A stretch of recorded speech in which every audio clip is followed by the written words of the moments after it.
साथियों नमस्कार। हम सबों को ये लालसा रहती है, जिज्ञासा रहती है कि हमारे परिवार में जो नवजात शिशु लड़का या लड़की आया है उसकी फ्यूचर हाइट क्या होगी, उसकी लंबाई क्या होगी भविष्य में।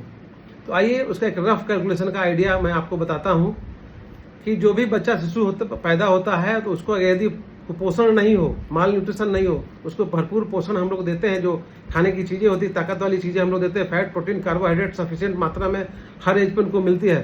तो उनकी एवरेज हाइट लगभग मदर और फादर के हाइट में, यदि लड़का है तो फादर की हाइट प्लस मदर की हाइट में 13 सेंटीमीटर जोड़े और उसको 2 से भाग दे देंगे तो लगभग उस हाइट के करीब में पहुंचेगी।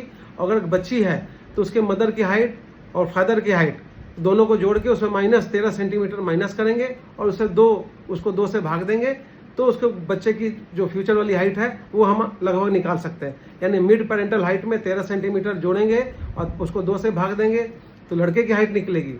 और मिड पेरेंटल हाइट निकाल करके उसमें 13 से माइनस करेंगे, 13 माइनस करेंगे और उसको 2 से भाग देंगे तो आपको लड़की की हाइट मिलेगी। उदाहरण के तौर पर मैं बताता हूँ, अगर बच्चे के पिता की हाइट 160 सेंटीमीटर है और बच्चे की माँ की हाइट 150 है तो उनको जोड़ने पर 310 हुआ। 310 में 13 जोड़ेंगे तो 323 होगा। 323 के 2 से भाग देंगे तो वो हाइट लड़के की होगी।